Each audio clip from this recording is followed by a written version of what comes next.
Alright, this is the Epson 7800 and I'm going to attempt to change the capping station and the flushing box.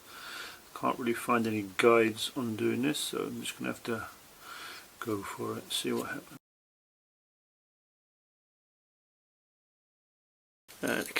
The flushing station is you undo the two screws as previously indicated, and it just pulls out with the tube. And the tube is what goes down to your waste tank. So when you put it back in, you have to make sure that goes back into the waste tank.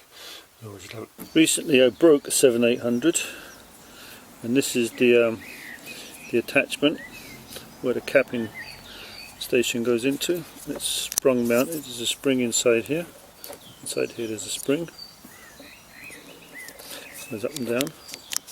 Now these aren't designed to have the capping station on its own replaced. You normally have to change the whole unit. Epson charges you a pretty penny for it. So how do we go about changing this? Right, first note, there's two pipes that come out the back that are attached to it. Here's our new unit in here.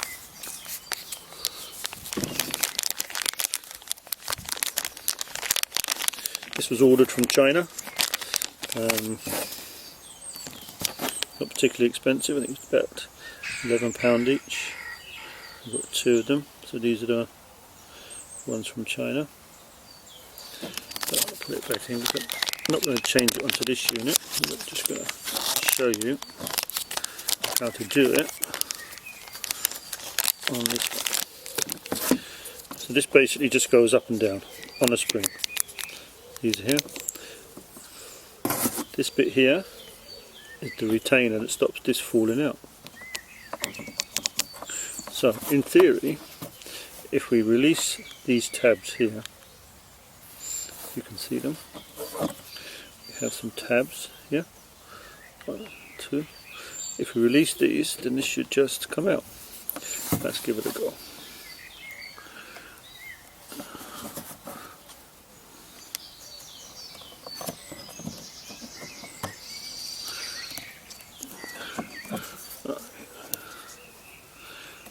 Okay, now, there we go.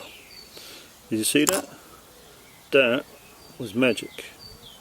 And you come out, and here is your spring that will sit behind it. So when you're doing it in situ, you have to run the spring. Let me see if I can pop it back in. So pipes go through these two holes, and then it was a under, and then if you look here, you'll see that this has the little retaining lugs on the bottom here. Right, if you look at this, it's got retaining lugs. See them better from this side. Top and bottom. It's these retaining lugs need to go under here. This slot under here, and they come up. Let's see how fiddly it is to do. So you will go under, and then we need to get these. Need to go into that there, like that, and there we go. If the spring was in, which is correct this time, it would just go up and down. So that's it. So it's literally push that down, lift this side, push this side, and out it comes. And that's it. And that is all it is to changing this. You will of course have the pipes at the back, so you can either disconnect them at this end or disconnect them when you pull them through. You might have to do it at this end, which we'll find out when we go to do it actually in situ on the machine now. But that gives you an idea of how this comes out. Okay, in regard to the two pipes that are coming out the back of the capping station and where they go, if you look round the back, you will see that it's these black ones here. These are the ones. Right, so I would suggest marking one of them so you know which side it goes, and removing them from here because it's relatively easy to move them from here. So mark one, as I'm going to do, I'm going to turn this off, and then remove them. Okay, so I marked the rubbers at the back. I marked them just with a dry wipe red marker on the left hand one so I can see what it is. So now we'll see if we can put theory into practice.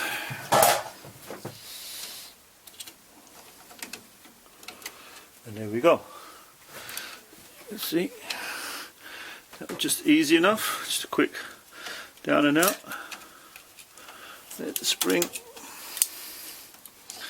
There's the spring. Put that there for safekeeping. Oh, we've got one additional tube at the top here. Okay. I'm going to investigate and see where that tube is now. Okay, right. This one here. It's the additional tube, but don't have to worry about the back because it's easy enough to take off. It's easy enough to take, excuse the lighting. It's easy enough to take off here and have these two. So I'm going to take this one off and fit the other two to the new unit.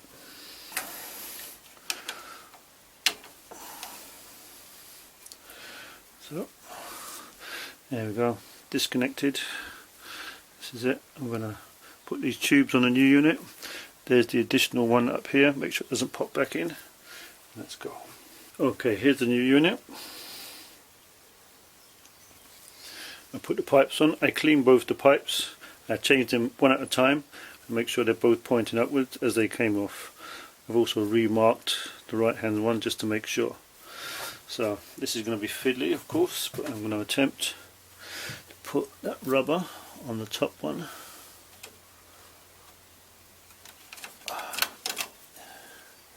Right, there we go. That's the top one on. Right. Place these hoses going through there. Make sure they got the right hole. I got through that hole. Right, let's remember. Now we need to get it back on. So, remembering what we did before, let's make sure these ones at the outside.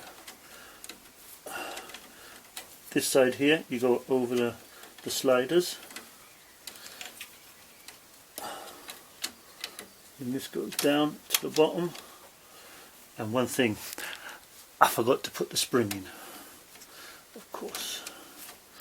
Never get it right the first time. So now, take this out. Thought that was a bit easy. Now we're going to try and do it with the spring. The spring has a retaining in there.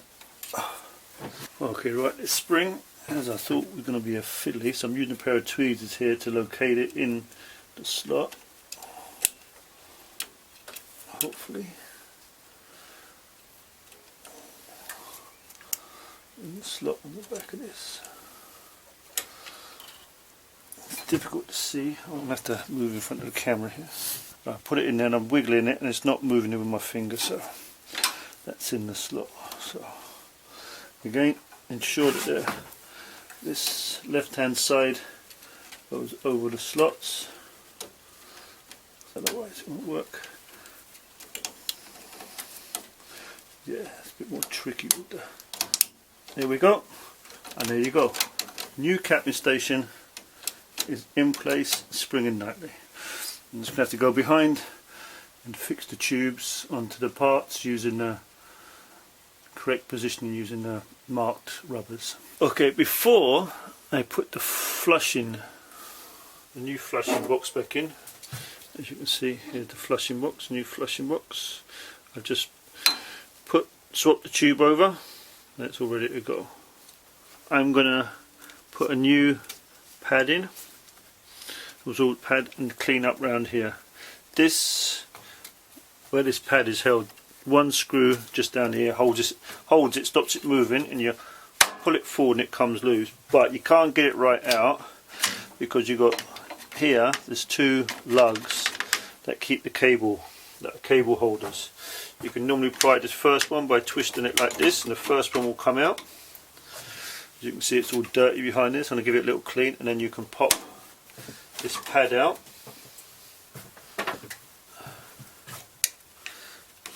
It's just held in on some locating pins. You can just ease that up, and that will come out like that. So that's that all dirty. So I want to give it a clean up inside there. I'm going to put a new pad in and then we'll put it back together. Okay, right, this is a bit dirty behind here. I'm using some of my homemade ink cleaner solution and a toothbrush just to get behind here. Give this a little bit of a clean. You know, one thing with these big old large format is it's essential to keep them as clean as you can. I know in a high volume production environment that's not always possible, but they tend to last longer when you do. As I'm not high production, you deal more in quality rather than high production. This was a second-hand unit that I got for a good price, so I'm just going to give it a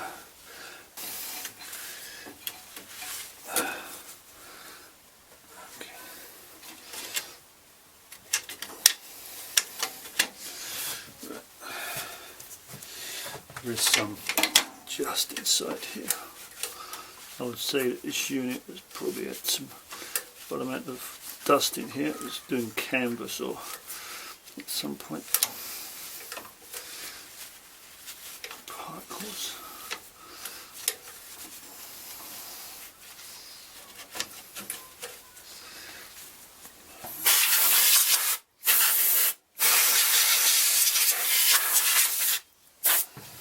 Here's my new pad. It just slides in.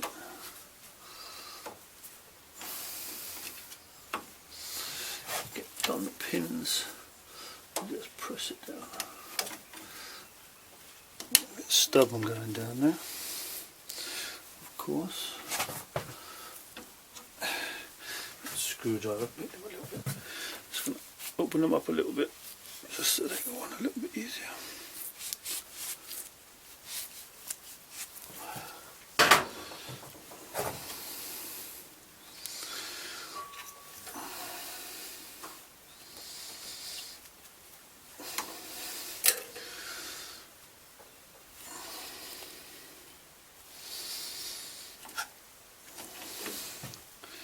Alright, it takes a little bit of fiddling, but they're on.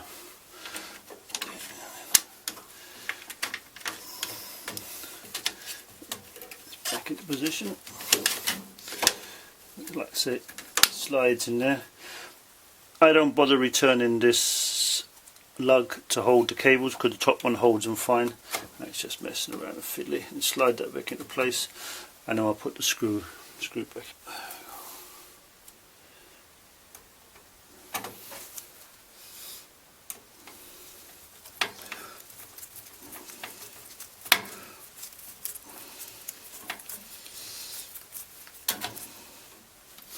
There we go. Right. Now, before I put the flushing box in, I'm actually going to change the wiper. The wiper blade sits here. This is the new wiper blade. As you can see, there it is. From there, go this base, so the hook bit is facing towards the right side of the printer. I've been reliably informed that if you turn one of these gears, this will come down. So this is the wiper blade. To get it down, if you move the key indicated in the picture previously, you can pull the wiper blade down. With a bit of pressure, it will come down. This might actually be easier to change actually before we put the new capping station in. Okay, sorry about that, but I had to get in at a different angle. Right, with a little bit of prizing and a good tug, the old one popped out. There we go. Clean it up. I'm going to use my own homemade cleaning solution again. Homemade cleaning solution and these foam swabs.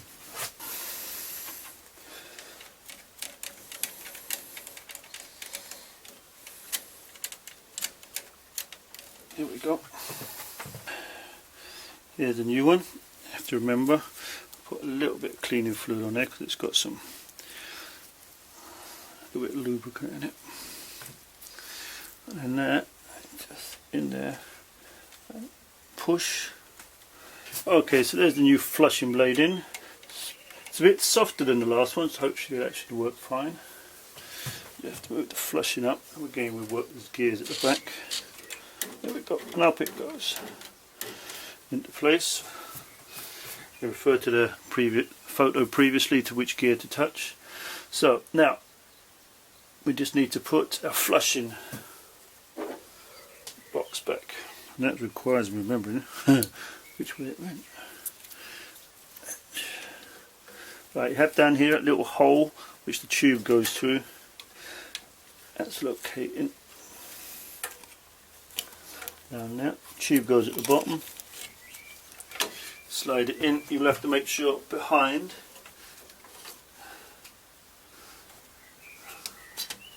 that the tube goes into the flushing box. If it doesn't go in the flushing box, then when you do a clean, you'll end up with ink everywhere, and that's not good. Right, flushing box in place, screwdriver.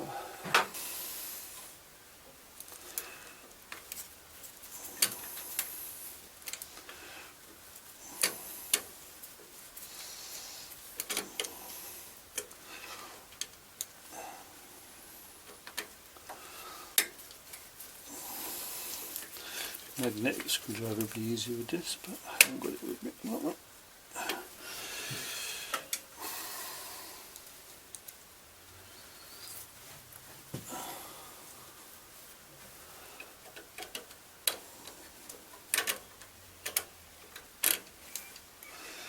This is partially marked.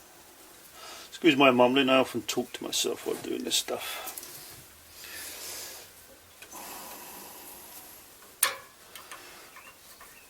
A bit fiddly, this top one.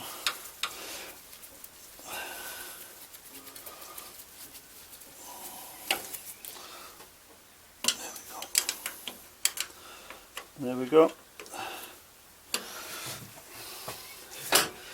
That is how you replace the absorption pad, flushing box, the wiper blade and the capping station on an Epson 7800. Right, that is it. The last thing I'm going to do, apply a little bit of cleaning fluid to both of these, because they're dry.